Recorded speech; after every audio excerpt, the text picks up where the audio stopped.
이번 시간에는 내분비계에 대해서 정리하겠습니다. 내분비계에서 내분비샘마다 어떤 표적작용이 어디인지, 표적기관이 어디인지, 그 다음에 호르몬이 어떤 것이 분비가 되는지 정리를 하시고 기억을 하셔야 되는데요. 외분비선과 내분비선으로 구분할 수가 있는데, 일단은 요거는 그 정의이고요. 외분비선은 관을 따라서 신체 내부와 피부까지 분비물을 운반하는, 예를 들어서 침샘이나 땀샘, 그다음에 소화액 이런 것들이 외분비선에 해당되는 것이고요. 내분비선은 혈액 내로 호르몬이 분비하는 겁니다. 그래서 혈액이 전신을 돌면서 표적 세포에 운반돼서 몸의 항상성을 유지할 수 있도록 하는 것이 내분비선입니다. 그래서 이 내분비선에 대해서 같이 정리를 할 건데요. 먼저 내분비샘에 따라서 어떤 호르몬이 방출되는지, 그 호르몬의 표적기관이 어디인지, 그리고 어떤 작용을 하는지 구분을 하셔야 되고, 분비가 과다한지 분비가 저하되는지에 따라서 질병으로 나타나게 됩니다. 이러한 질병을 같이 연결하셔서 보시면 될 것 같습니다. 보시면 먼저 시상하부는 내분비계의 조절 중추 역할을 하는 곳이고요. 시상하부에서 분비되는 호르몬은 TRH, CRH, GHRH, 그 다음에 성장 호르몬인 요런 대표적인 호르몬들이 분비가 됩니다. TRH는 갑상샘 자극 호르몬, 방출 호르몬이고요. 그 다음에 CRH는 부신 겉질 자극 호르몬, 방출 호르몬이고요.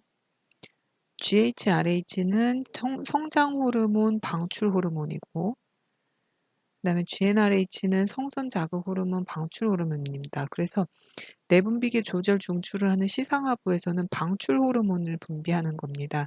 그래서 각각의 방출 호르몬들이 나와서 표적기관에 자극하게 되고, 표적기관에서 실제로 갑상선 자극 호르몬과 부신겉질 자극 호르몬, 성장 호르몬 이런 것들이 분비가 되게 되는 겁니다.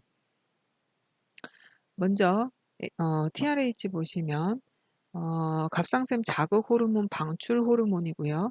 이 호르몬이 분비가 되면 표적기관인 뇌하수체 전엽에 가서 뇌하수체 전엽을 자극하게 되고, 뇌하수체 전엽에서 갑상샘 자극 호르몬을 분비할 수 있도록 해주는 역할을 하게 되고요. 그 다음에 CRH는 부신 겉질 자극 호르몬 방출 호르몬입니다. 얘도 표적기관이 뇌하수체 전엽에 가서 부신 겉질 자극 호르몬을 분비할 수 있도록 해주게 되고요. 성장 호르몬 방출 호르몬도 뇌하수체 전엽이 표적기관으로 가서 뇌하수체 전엽에서 성장 호르몬이 분비될 수 있도록 자극을 해주는 역할을 하게 됩니다. 성선 자극 호르몬 방출 호르몬은 뇌하수체 전엽에 작용을 해서 성선 자극 호르몬이 분비가 돼서 성적인 그 발달이 일어날 수 있도록 도와주는 역할을 하게 되고요. 그 다음에 소마토스타틴 같은 경우는 표적기관이 뇌하수체이자 위장관계에 적용이 돼서 이제 위 호르몬 분비를 억제하고 위 공복 상태를 지연시키는 역할을 해주는 것이 어, 소마, 소마토스타틴입니다. 그래서 시상하부에서는 이렇게 5가지 호르몬이 분비가 되고요. 자, 이제 이 시상하부에서 호르몬이 분비되는 4가지 호르몬이 대부분 표적기관이 뇌하수체 전엽이죠. 그러면 얘네들이 분비돼서 뇌하수체 전엽을 자극한다는 겁니다. 그럼 뇌하수체 전엽에서 어떤 호르몬들이 나오게 되는지 보시면 TSH, 갑상샘 자극 호르몬이 나오고요.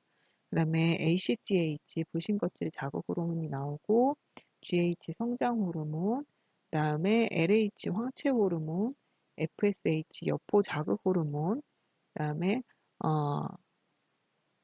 이게 5타네요. PRL입니다. 그래서 프로락틴,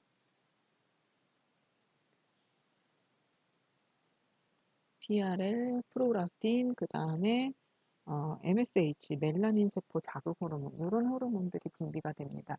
그래서 이름 그대로 TSH는 갑상선을 자극하는 호르몬이기 때문에 표적기관이 갑상선이 되고요. ACTH는 부신피질 자극 호르몬이라서 표적기관이 부신피질이 되고요.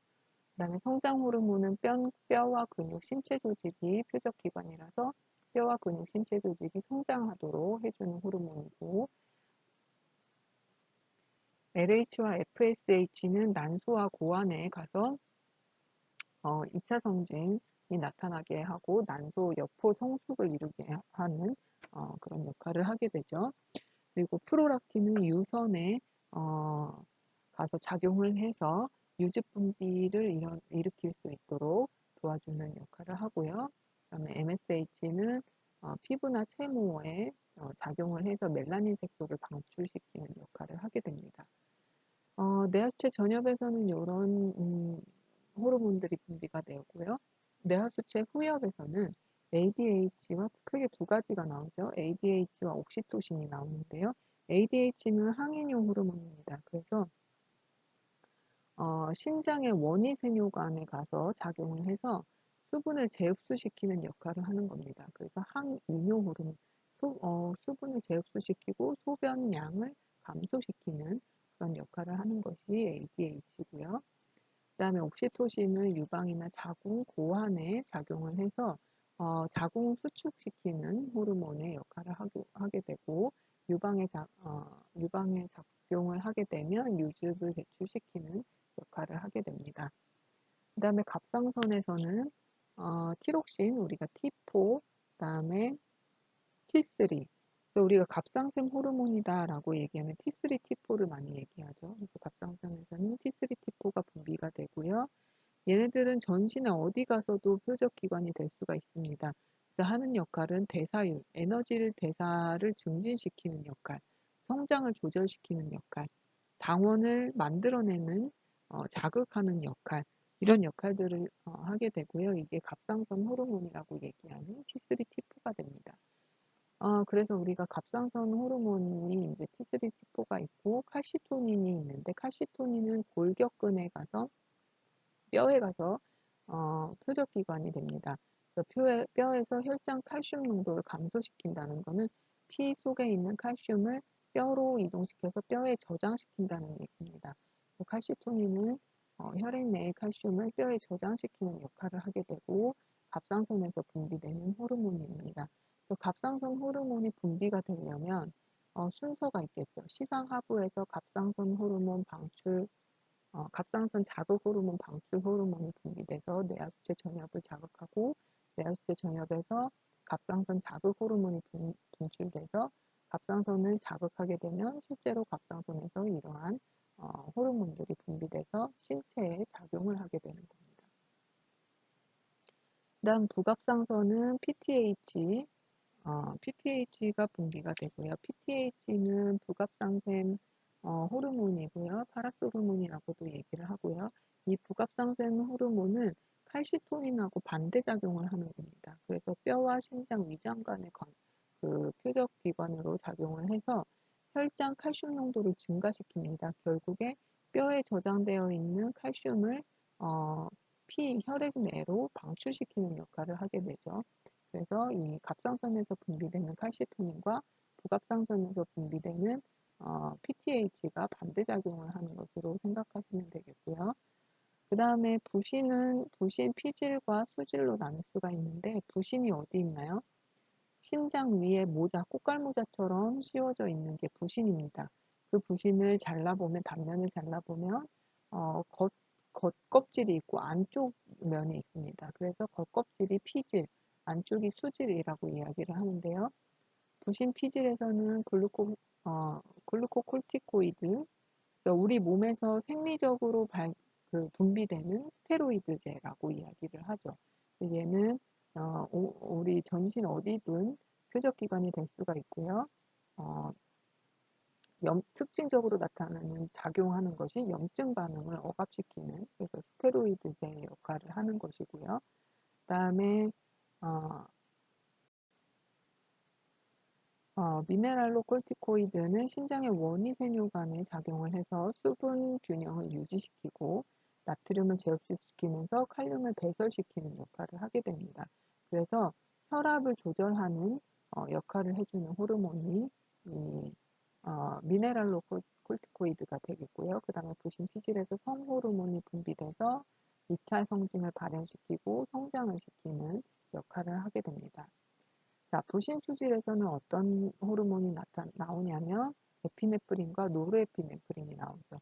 에피네프린과 노르에피네프린은 역할이 교감신경을 자극하는 역할이라고 했습니다. 그래서 혈관을 수축시키고 혈압을 상승시키고 교감신경 반응을 일으키는 당원 신생작용을 일으키고요. 대사를 활성화시키는 역할을 하는 에피네프린, 노르에피네프린이 부신 수질에서 나오게 되고요.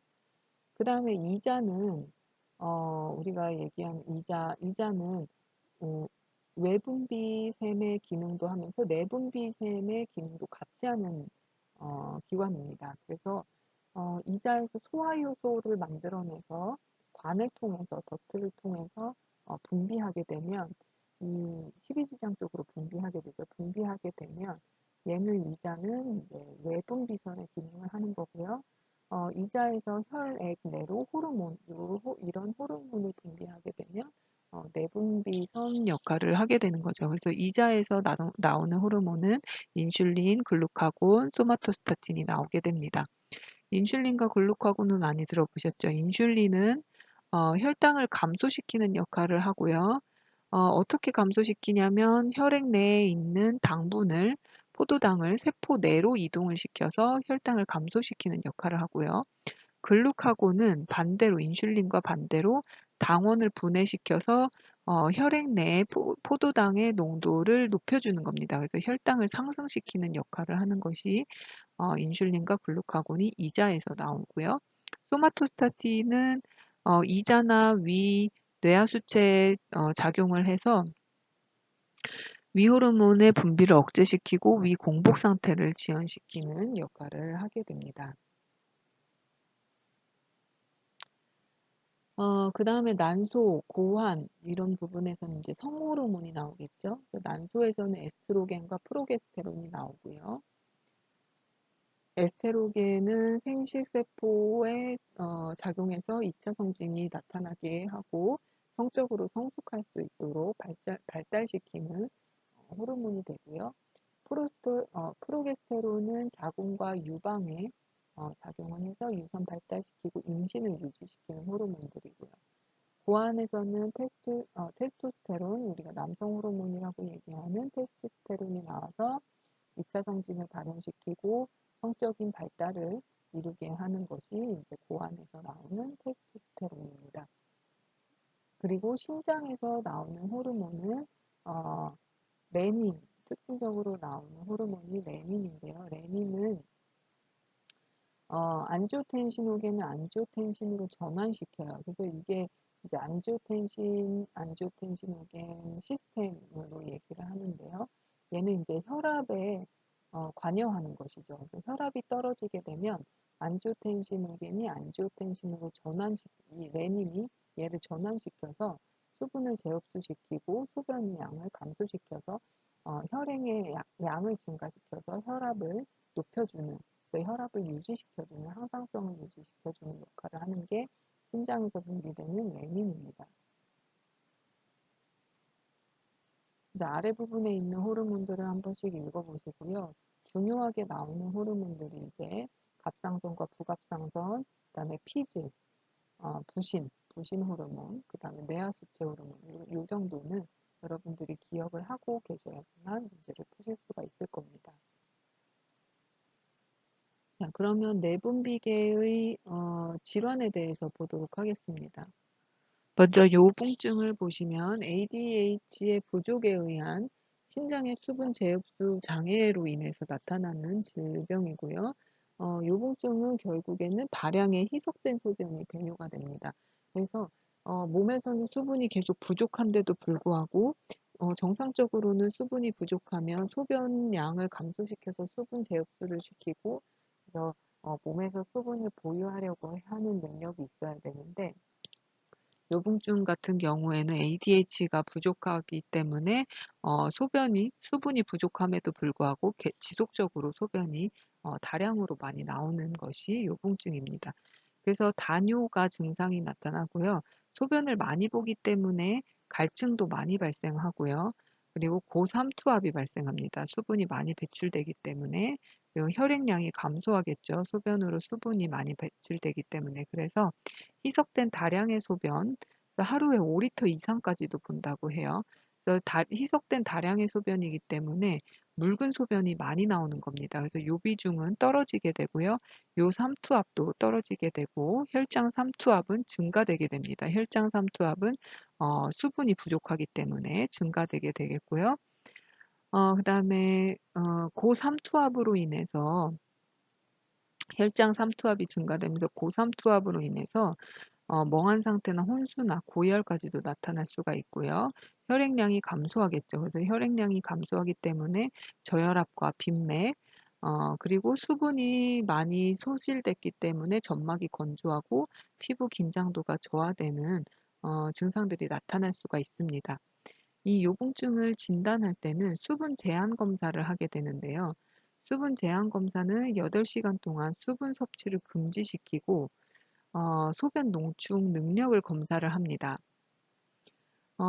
정상적으로는 수분 섭취를 금지시키면 몸에 수분이 부족하기 때문에 소변을 어, 배출을 안 하려고 할 거예요. 소변을 배출을 안 해서 몸에서 수분을 보유하려고 하는 항상성을 유지하려고 하는 역할을 할 텐데 요붕증인 경우에는 이렇게 수분 섭취를 금지시킴에도 불구하고 소변량이 변화 없이 다량으로 많이 나오게 되고요. 묽은 소변이 많이 나오게 됩니다. 이렇게 되는 경우에 요붕증을 진단하게 되고요.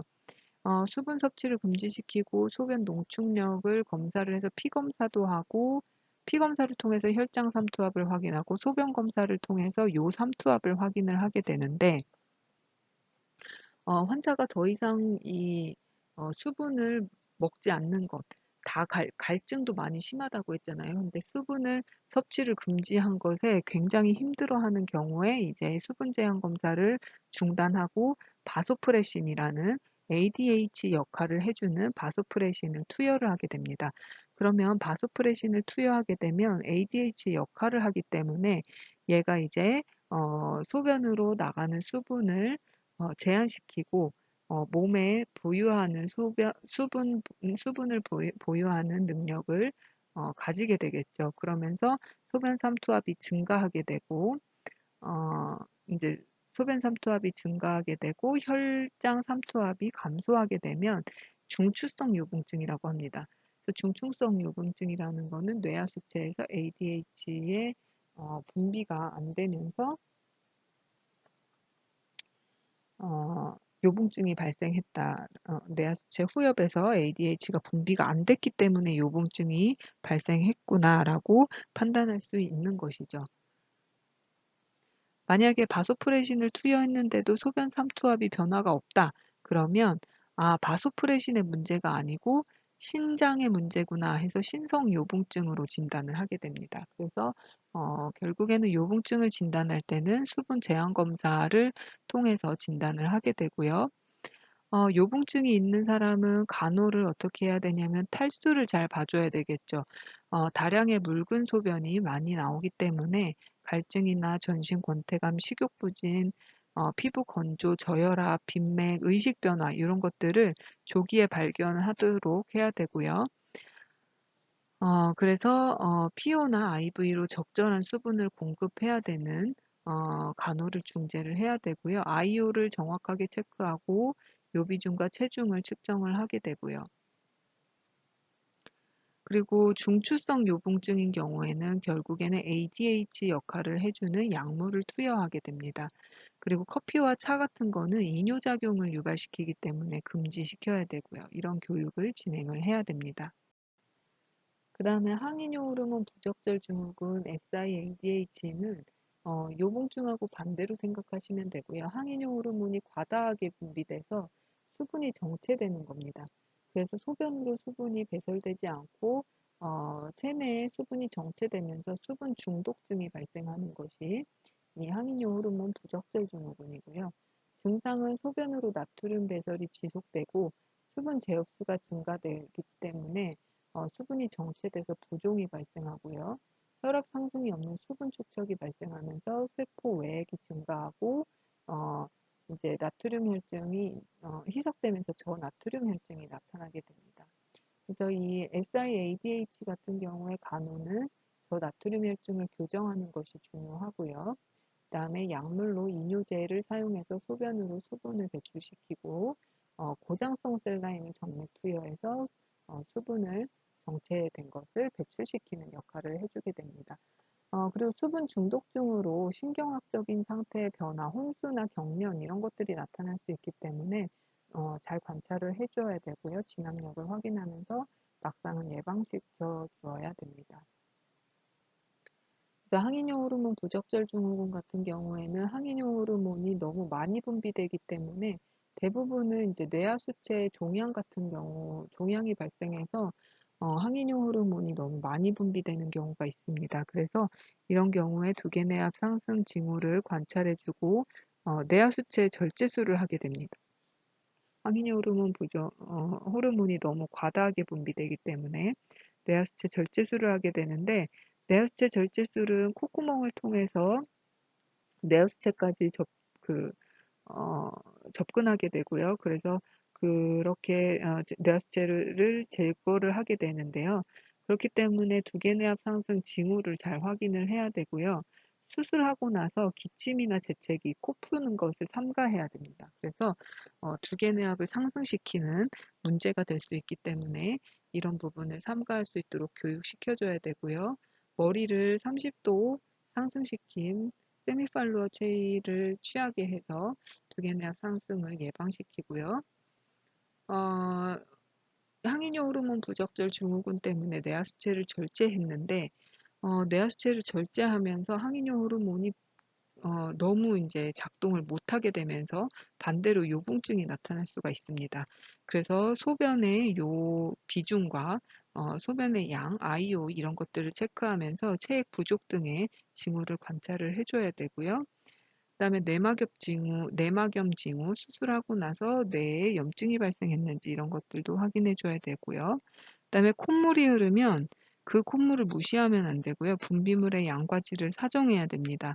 그래서 이게 단순히 콧물인지 아니면 CSF 뇌척수액인지 구분을 해야 됩니다. 어떻게 구분하느냐 하면 당이 검출되는지를 확인합니다. 포도당이 검출되면 뇌하수체 수술 후에 뇌척수액이 방출돼서 유출됐다고 볼 수가 있는 것이죠.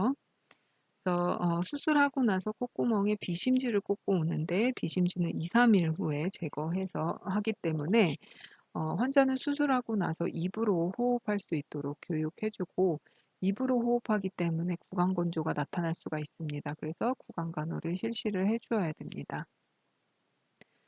그다음에 중요한 것도 봉합선을 보호하기 위해서 10일간 칫솔질을 금지하고 각을 할 수 있도록 교육을 해 줘야 되고요. 그다음에 갑상선의 문제를 보도록 하겠습니다. 갑상선 기능 항진증은 우리가 그레이브스병이라고도 이야기를 하고요. 갑상선 호르몬이 과다하게 분비돼서 말초 조직의 대사가 항진된 상태를 갑상선 기능 항진증이라고 이야기를 합니다. TSH 수용체 항체가 존재해서 항체가 갑상선에 TSH와 비슷한 역할을 수행해서 호르몬 분비를 계속적으로 자극하는 겁니다. 그래서 비정상적으로 갑상선 호르몬 T3, T4가 분비가 증가되면서 어, 이제 대사가 항진된 상태가 되게 되는 거고요. 또는 이제 자가 면역 질환이나 스트레스 그리고 출산 이런 문제로 인해서도 갑상선 기능 항진증이 발생할 수가 있습니다.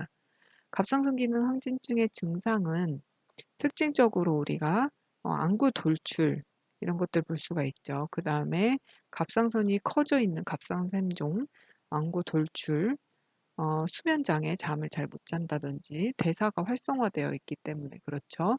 그래서 피로감, 전신 권태, 체중 감소, 그리고 따뜻하고 축축한 피부, 심장 흥진, 빈맥, 식욕 증가, 다뇨, 무월경, 성욕 감퇴, 어, 신경 과민, 눈부심 이런 증상들이 나타납니다.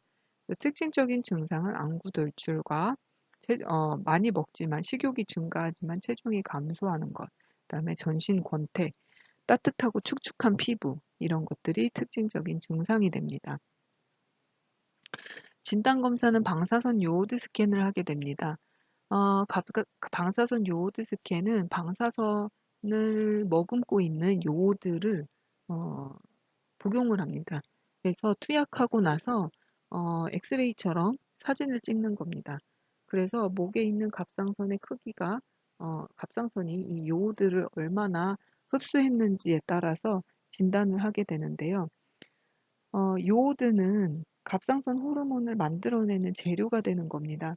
그래서 요오드를 섭취하게 되면 갑상선이 가지고 가서 갑상선 호르몬을 만들기 위해서 가지고 가죠.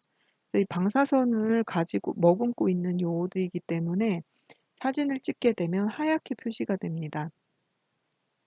그래서 이 하얗게 표시된 영역이 얼마나 증가됐는지, 그래서 갑상선 기능 항진증인 경우에는 T3, T4를 굉장히 많이 만들어내야 되기 때문에 요오드가 많이 필요하죠. 그래서 갑상선 기능 항진증 환자들은 방사선 요오드를 투약하게 되면 스캔을 했을 때 하얀 영역이 굉장히 넓게 나타나게 됩니다. 그래서 이렇게 방사선 요오드 스캔을 통해서 진단을 하고요. T3, T4가 증가되어 있는 것을 일단 혈액 검사를 통해서 확인할 수가 있겠고, T3, T4가 증가되어 있기 때문에 뇌하수체한테 계속적으로 자극을 줄 겁니다. 더 이상 갑상선을 자극하지 마세요. 그래서 TSH는 감소하게 될 거죠. 이 갑상선 기능 항진증 환자의 간호는 갑상샘 중독 위기를 확인해야 됩니다. 갑상선 기능 항진이 극도로 악화돼서 대사항진이 너무 심각할 때 응급 상황으로 나타나는 게 이 갑상샘 중독 위기입니다. 고열이나 40도 이상의 고열이나 발한, 불안, 복통, 설사, 구토, 심계항진 이런 것들이 심각하게 나타나는 것이 갑상샘 중독 위기의 증상입니다. 그래서 이런 증상들이 나타나는지 확인해 줘야 됩니다. 그래서 약물을 치료를 하게 되는데 약물 치료는 항갑상샘제 PTU를 사용을 하게 되고요. 그다음에 PTU와 메티마졸을 사용을 하게 되죠. 그래서 항갑상샘제를 사용해서 치료를 하게 되고요. 방사선 요오드 요법을 사용합니다. 그래서 방사선을 머금은 요오드를 복용을 해서 어, 이 방사선 우리 암 치료할 때 방사선 치료하듯이 갑상샘의 그 조직을 어 갑상선 조직을 파괴시키는 역할을 해 주는 겁니다. 그래서 방사선 요오드 요법을 한 경우에는 수분 섭취를 증가시켜야 되고요. 치료 후에 2에서 3일간은 독방을 사용해야 됩니다. 이 방사선이기 때문에 방사선으로 다른 타인에게도 전달이 될 수가 있기 때문에 치료하고 나서 3일간은 독방을 사용하고 배변 후에 그 변기에 방사선이 남아 있을 수가 있기 때문에 물을 2~3회 정도 계속 흘러내려야 줘야 되고요. 방사선 요오드 요법을 하는 동안에는 모유 수유는 금지입니다. 그리고 치료 후에 6개월 이상은 피임을 해야 되는 부분이 있습니다. 그 다음에 요오드제의 누골 솔루션을 사용을 하고요. 그래서 치료를 해주게 되고요. 수술요법으로 갑상샘을 잘라내게 됩니다. 잘라내서 부분 절제술을 하기도 하고 완전 절제술을 하기도 해서 갑상선이 호르몬을 많이 만들어내는 거를 방지하게 해주는 역할을 하죠. 수술요법을 통해서. 근데 이 갑상선을 완전 절제하는 경우에는 갑상선 호르몬을 평생 인공으로 적절한 용량을 보충을 해줘야 됩니다. 그리고 갑상선 절제술 수술을 했다. 그러면 수술 후에는 후두신경이 손상되었는지 확인해야 되는데 말을 시켜봅니다. 말을 시켰을 때 신목소리가 나는지 확인을 해줘야 되고요. 수술 후에 출혈이나 조직의 종창을 확인합니다. 그래서 목과 어깨 아래로 손을 넣어서 드레싱 아래쪽 부위를 확인을 합니다. 그래서 출혈이 있는지 부어오른 것이 없는지 확인을 하고요. 목이 조이는 느낌이나 기침이 어렵거나 연화곤란이 있는지도 확인을 해줘야 됩니다. 그 다음에 갑상선 절제술을 하게 되면 갑상선에서 T3, T4도 분비되지만 칼시토닌도 분비되잖아요. 그래서 칼슘을 조절하는 그 호르몬도 분비되는데 갑상선을 절제를 하게 되면 이 칼시토닌도 분비가 안 될 수가 있죠. 그래서 수술 후에 저칼슘 혈증이 있는지 확인을 해줘야 됩니다. 그래서 테타니 증상이 있는지, 저칼슘 혈증이 있는 경우에 크보스텍사인과 트루소사인을 확인을 해서 증상을 보게 되죠. 그래서 얼굴의 측면을 볼 있는 부분을 탁탁 쳤을 때 찡긋찡긋하면서 경련 일으키는 것처럼 그런 증상이 있는지, 또는 혈압계를 그 팔뚝에다가 감고 압력을 주었을 때 손목이 이렇게 안쪽으로, 팔 안쪽으로 어, 어, 경직되는지, 이런 것들을 확인을 해서 테타니 증상을 확인을 하게 됩니다. 저칼슘 혈증이 있는지도 확인해 줘야 되고, 저칼슘 혈증이 있는 경우에는 칼슘을 보충시키는 치료가 같이 병행되어야 되겠습니다. 그리고 목의 강직 예방을 위해서 수술하고 나서 봉합선이 치유되면 수술 후에 2에서 4일째, 수술 후 2에서 4일째부터는 목의 ROM을 시행해서 목의 강직을 예방을 해줘야 됩니다. 자, 이제 갑상샘 기능 저하증, 우리가 점액수종이라고도 얘기를 하는 부분이고요. 이 갑상샘 기능 저하증은 이제 증상이 지질대사가 감소됩니다. 그래서 콜레스테롤 수치가 상승되고요. 차갑고 창백한 피부, 건조하고 가늘고 잘 빠지는 모발, 그리고 혀가 비대되고, 이 혀가 비대되는 부분들은 이 점액수종일 때인데요. 점액수종은 이제 소아에서 나타나는 갑상선 기능 저하증일 땐 점액수종이라고 얘기를 하고, 성인에서는 그냥 갑상선 기능 저하증이라고 이야기를 합니다. 그리고 잠긴 목소리나 체중 증가, 무감동, 기면, 졸림, 이런 증상들이 나타나는 것이 갑상선 기능 저하증입니다. 대사가 떨어질 때 나타나는 증상들이 보이겠죠. 진단 검사했을 때 혈액 검사를 통해서 보면 T3, T4는 감소되어 있고요. T3, T4가 감소되어 있기 때문에 TSH는 증가되어 있을 겁니다.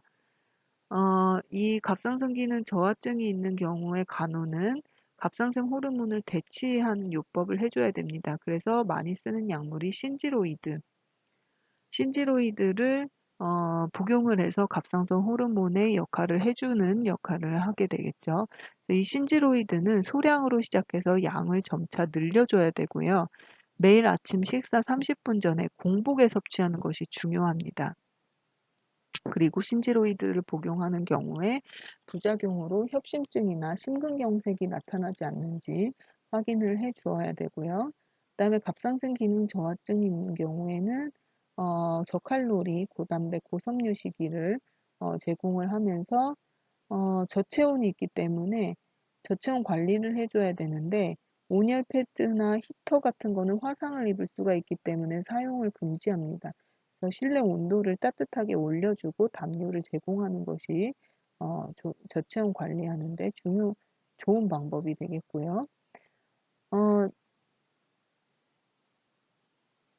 이 점액수종 혼수는 이제 갑상선 기능 저하증이 가장 심각하게 되는 경우에 나타나는 질환입니다. 그래서 혼수까지도 발생할 수 있는 질환이기 때문에 한번 요건 참고해서 읽어보시면 될 것 같고요.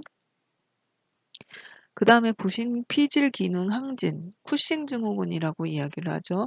그래서 이 부신 피질 기능 항진증인 경우, 쿠싱 증후군인 경우에는 부신 피질에서 분비되는 당류 코르티코이드, 우리 생리적으로 분비되는 스테로이드라고 했죠.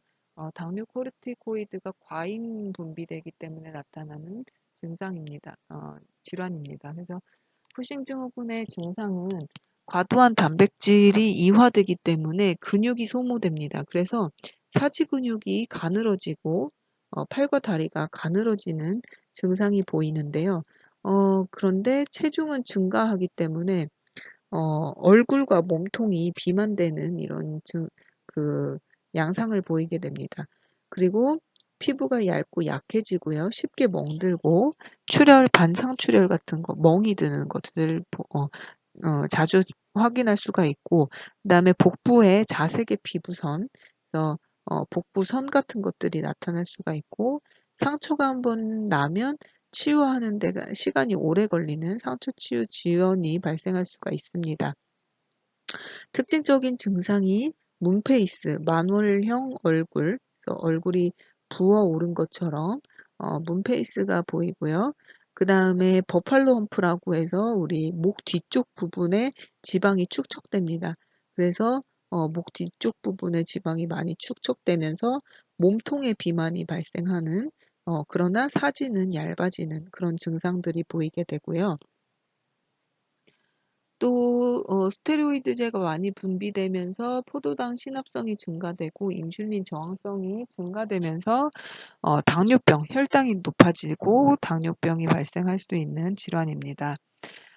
이 쿠싱 증후군은 감염에 취약한 것이 중요합니다. 그래서 조기에 감염 징후, WBC 같은 것이 증가하는 것이 없을 수도 있고, 미열임에도 심한 감염일 수가 있습니다. 그래서 감염의 징후가 감춰질 수가 있기 때문에 감염에 취약한 부분이기 때문에 이 감염 증상들을 아주 정밀하게 확인하는 것이 좋고요.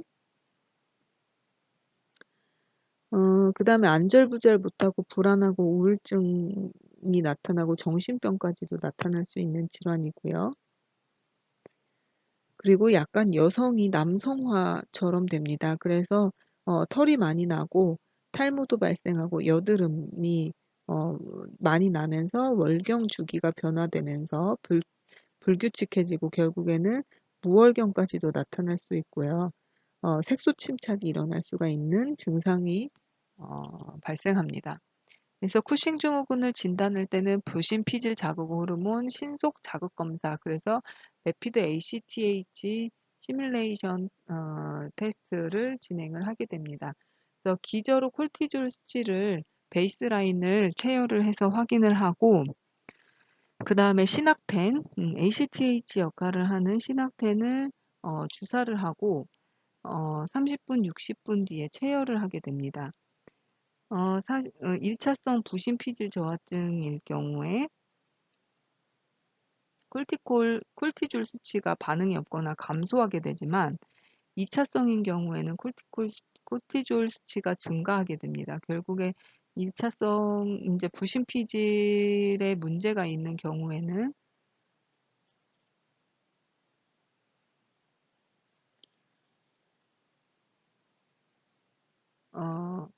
어, 뇌하 수체에는 문제가 없는데 부신 피질에 문제가 있는 1차성인 경우에는 콜티졸 수치가 반응이 없고 현저하게 감소되지만 어, 이 부신 피질은 정상인데 뇌하 수체에 문제가 있는 경우에는 2차성 부신 피질 저하증이라고 얘기를 해요. 그래서 신학테는 투여를 하면 콜티졸 수치가 증가하는 것을 볼 수가 있습니다.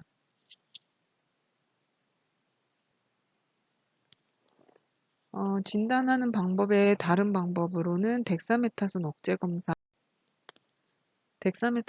검사를 진행하게 되는데, 이것도 베이스라인으로 체열을 해서 콜티졸 수치를 확인을 한 다음에 덱사메타존을 경구 투여하게 됩니다. 그러고 나서 다음날 아침에 콜티졸 수치를 확인을 하면 혈장 콜티졸 수치가 5mg/dL 이상이 되면 쿠싱 증후군으로 의심을 하고 진단을 하게 됩니다. 쿠싱 증후군 환자는 감염에 취약하기 때문에 간호는 감염 예방하는 것이 가장 중요합니다. 그래서 출혈이나 감염, 손상 예방 이런 것들을 잘 확인을 해줘야 되고요. 시기는 저지방, 저탄수화물, 저염식이, 저열량, 고단백 시기를 제공을 하는 것이 중요하고, 그다음에 장기간 스테로이드 치료 시에는 스트레스를 줄이고 어, 그 스테로이드 치료하게 되면 위궤양을 발생시킬 수가 있기 때문에 음식이나 스낵류와 함께 약물을 복용할 수 있도록 어, 교육을 해줘야 되고요. 그리고 스테로이드제는 아침과 오후 일찍 자기 전에 복용하게 되면 수면을 방해할 수가 있어요. 그래서 어, 우리 콜티졸이 생리적으로 분비되는 것도 아침에 많이 분비되고요. 밤 동안에는 수면을 취하고 휴식을 취할 수 있도록 밤 동안에는 농도가 낮아지게 되는데 그거와 맞춰서 이제 오후 일찍이나 아침에 복용할 수 있도록 교육을 해 줘야 됩니다. 자, 그다음에 당뇨병 보겠습니다. 당뇨병은 인슐린 저항성이 증가되거나 인슐린 분비가 상대적으로 저하되는 경우에 발생할 수가 있겠죠. 인슐린 저항성이 증가된다는 거는 인슐린이 분비는 되지만 표적기관에 가서 제대로 작용을 못한다는 겁니다. 그래서 이 당뇨병의 증상은 다뇨, 다갈, 다식, 체중 감소가 증상이 나타날 수가 있고요. 진단은 이 여러 가지 검사를 진행을 해 보는데요. 한 가지 검사를 한 번만 검사 진행해서 비정상적으로 나왔다고 해서 당뇨병으로 진단하지 않고 여러 가지 검사를 진행해 보고 비정상적으로 나왔을 때 반복적으로 다시 한번 검사를 진행하면서 반복적으로 검사를 진행했을 때도 혈당이 높게 나타나는 경우에 당뇨병으로 진단하게 됩니다.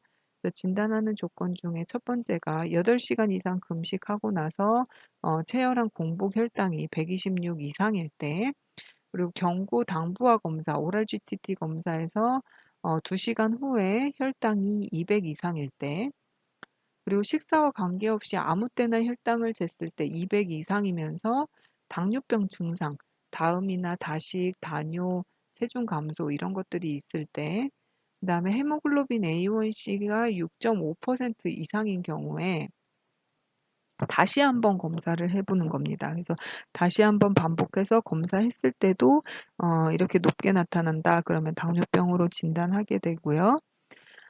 당뇨병이 진행되기 전에 당뇨병으로 진단하기 전에 혈당은 좀 높지만 아직 당뇨병이 아닌 단계를 당뇨병 전 단계라고 이야기를 하죠. 그래서 공복 혈당 장애와 내당능 장애로 구분을 할 수가 있어요. 공복 혈당 장애는 공복 혈당이 100에서 125 사이인 경우, 내당능 장애는 경구 당부화 검사를 했을 때 2시간 뒤에 혈당이 140에서 199 사이인 경우, 그래서 당뇨병 전 단계로 보게 됩니다. 당뇨병 환자는 간호하는 것이 중요하죠. 그래서 식이요법, 운동요법, 약물요법을 사용하게 되는데 당뇨 환자의 간호는 기본적으로 식이요법과 운동요법입니다. 그래서 기본적으로 식이요법과 운동요법을 적용을 했을 때 당 조절이 안 되는 경우에 약물요법을 사용하게 되는 겁니다. 그래서 약물요법을 보시면 약물요법에는 경구 혈당 강화제가 있고 인슐린이 있죠. 그래서 경구 혈당 강화제를 먼저 사용해 보고요. 경구 혈당 강화제를 한 가지 사용했을 때도 혈당 관리가 안 되면 추가적으로 다른 경구 혈당 강화제를 사용을 해 보고, 이 경구 혈당 강화제만으로도 혈당 관리가 안 되는 경우에 인슐린을 병행해서 같이 사용하게 됩니다.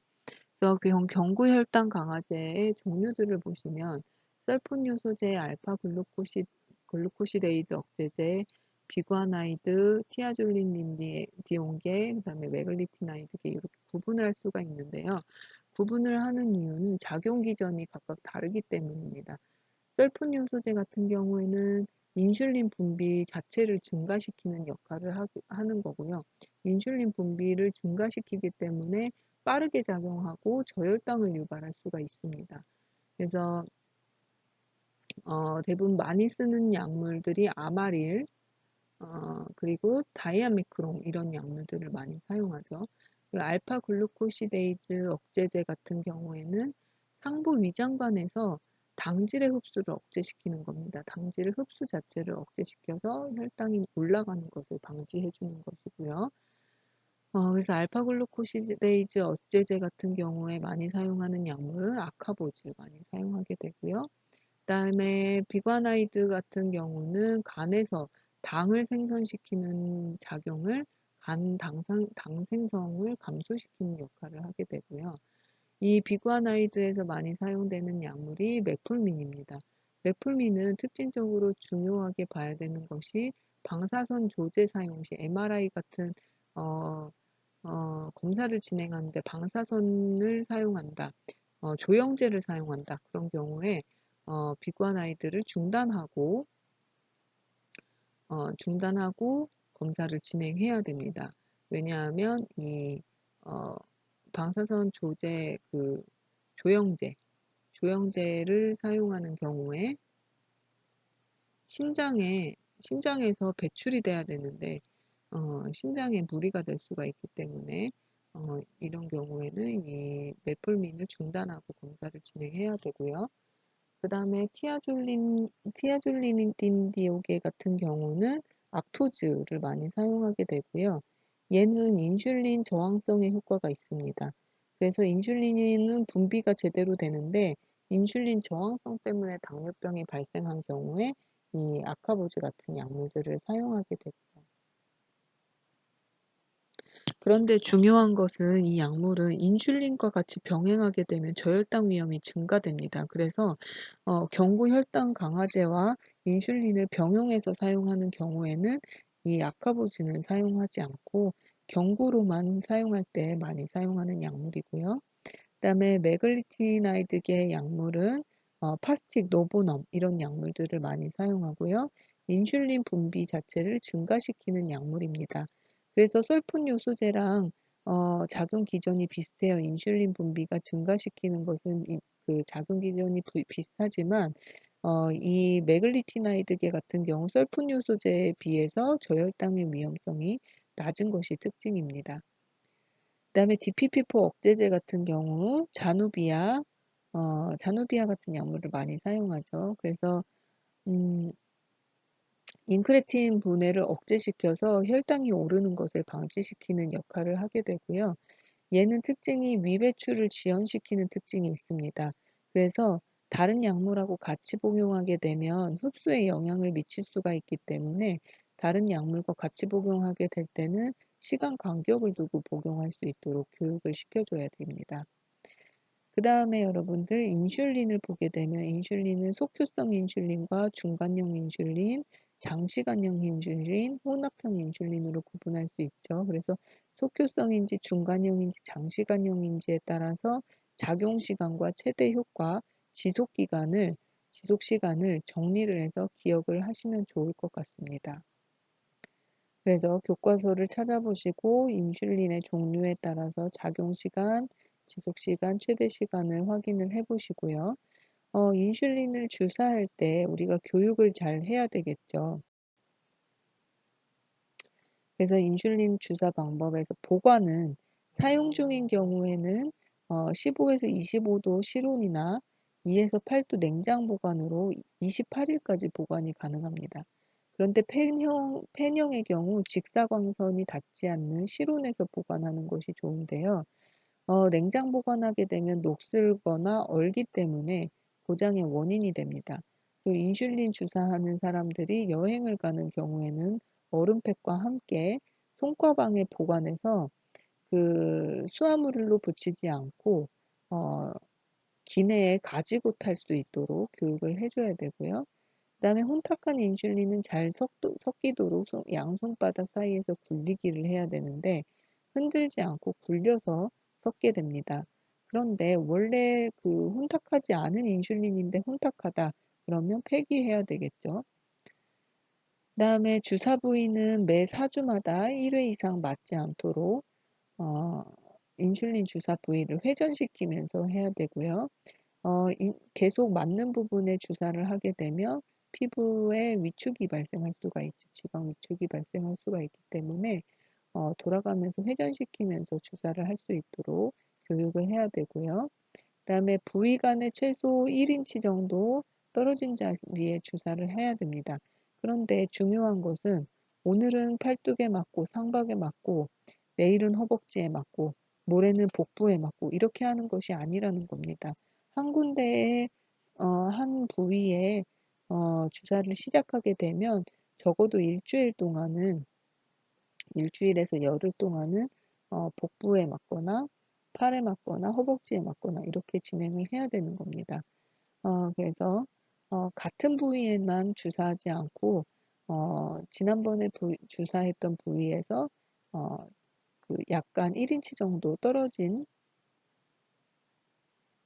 위치에 주사할 수 있도록, 그리고 배꼽 가까이에는 혈관과 신경이 많이 분포되어 있기 때문에 배꼽에 가까이 하지 않는 것이 중요하고요. 그리고 장내에서 비활성화되기 때문에 인슐린 주사는 구강 투여하지 않는 것이 좋습니다. 반드시 피하 주사를 해야 되는 부분입니다. 그리고 주사 후에 마사지하지 않고 눌러주어야 됩니다. 마사지를 하게 되면 흡수가 빨라서 저혈당이 나타날 수가 있기 때문에 마사지하지 않는 것이 좋고요. 인슐린 투여할 때 주의사항은 지방 이용량증을 예방하기 위해서 같은 부위를 계속 주사하지 않고 회전시키면서 주사를 해야 되고요. 그 다음에 소모기 현상과 새벽 현상을 구분을 조금 하시면 좋을 것 같습니다. 소모기 현상은 급성 저혈당에 대한 반응입니다. 그래서 새벽 3, 4시경에 저혈당이 유발되고 그 반동성으로 아침 공복에 혈당이 높아지는 것을 볼 수가 있습니다. 그래서 이런 경우에 소모기 현상이 나타나는 경우에는 인슐린 용량을 감소시키는 것이 좋습니다. 인슐린을 너무 많이 투여를 했기 때문에 새벽에 저혈당이 빠지고 저혈당 때문에 아침에 반동성으로 고혈당이 나타날 수가 있기 때문에 소모기 현상이 발생하면 인슐린 용량을 감소시켜 줘야 됩니다. 그리고 새벽 현상 같은 경우는 새벽 3시까지는 혈당이 정상인데 그 이후부터 증가하는 것이 새벽 현상입니다. 그래서 밤 동안에 지속적으로 혈당이 상승하기 때문에 이런 경우에는 인슐린이 너무 적은 용량으로 투여된다라고 보셔서 인슐린 용량을 증가시켜야 되는 부분입니다. 당뇨병 환자들이 가장 흔하게 나타나는 합병증이 저혈당이죠. 그래서 혈당이 70mg/dL 이하인 경우에 저혈당이라고 이야기는 하는데 이거는 절대적인 수치가 아니고요. 본인의 혈당이 평소에 어느 정도 유지되었는지에 따라서 어, 평소에 300 이상 계속 유지되는 사람은 100 정도만 돼도 혈당이 100 정도만 돼도 저혈당 증상이 나올 수가 있습니다. 그래서 저혈당은 절대적인 수치가 아니고 상대적인 수치로 보셔야 되고요. 의식이 있을 때는 속효성 탄수화물, 빨리 흡수되는 탄수화물, 과일 주스나 탄산수나 사탕이나 초콜릿 같은 꿀물 이런 것들을 경구 섭취하면 되지만 의식이 없을 때는 경구 섭취를 금지하고 포도당을 정맥 주입하는 것이 중요하지요. 그래서 의식이 있을 때와 없을 때의 간호가 달라지게 됩니다. 그리고 당뇨병성 케톤 산증이 발생하는데 당뇨병성 케톤 산증은 혈당이 지속적으로 굉장히 높게 유지가 되는 경우에 당뇨병성 케톤 산증이 발생할 수가 있습니다. 그래서 대사성 산증이 일어나는 것이고요. 특징적인 증상은 대사성 산증 보상 기전으로 과다 환기와 과일향 나는 커스멀 호흡이 나타나는 것이 특징적으로 나타나는 증상이고요. 아세톤 냄새의 호흡이 나타나게 됩니다. 이런 경우에 의식장애와 혼수까지 발생할 수 있기 때문에 빨리 혈당을 낮춰서 교정해 주는 것이 중요합니다. 그다음에 당뇨 망막병증과 당뇨 발합병증 이런 것들도 나타날 수가 있죠. 당뇨 발합병증을 예방하기 위해서 우리가 환자들한테 교육해야 되는 부분이 감염에 대한 저항력이 감소되어 있기 때문에 상처가 한번 발생되면 잘 낫지 않습니다. 그래서 잘 낫지 않는 부분으로 지속적으로 감염이 발생할 수가 있죠. 그래서 깨끗하게 발을 씻고 축축하게 유지되지 않고 건조하게 유지될 수 있도록 씻고 나서 잘 말리고 로션 같은 윤활제를 잘 바르게 교육을 해줘야 되고요. 발을 씻으면서 발적이나 물집, 갈라진 틈이나 피부 경결이나 궤양 등이 있는지 관찰하고요. 그다음에 신발 안에 거친 면이나 이물질이 있는지 확인합니다. 거친 면이나 이물질로 인해서 발이 상처가 나게 되면 잘 낫지 않기 때문에 감염이 발생할 수 있기 때문에 그리고 신발은 발에 잘 맞아야 되고요. 어, 항상 앞이 막혀 있는 신발을 신어야 됩니다. 그래서 샌들이나 슬리퍼를 신어서 발에 상처가 나지 않도록 교육을 해줘야 되고요. 만약에 새 신발을 신는다 하면 오랫동안 신지 않고 천천히 길들여서 물집이 생기지 않도록 교육을 해 줘야 되고요. 맨발로 걷거나 신발에 가열된 깔개를 사용하거나 티눈 같은 피부 경결을 깎아내는 거는 금지시켜야 됩니다. 그리고 발톱을 양끝을 둥글게 하지 않고 직선으로 다듬어서 상처가 나지 않도록 해 줘야 되고요. 흡연하게 되면 말초 혈관이 수축되면서 당뇨 발합병증이나 당뇨 망막병증이 더 많이 발생할 수가 있기 때문에 반드시 금연하고 혈당 조절하는 것이 중요합니다. 그래서 이렇게 해서 내분비계 호르몬들과 질환까지 같이 정리하였습니다.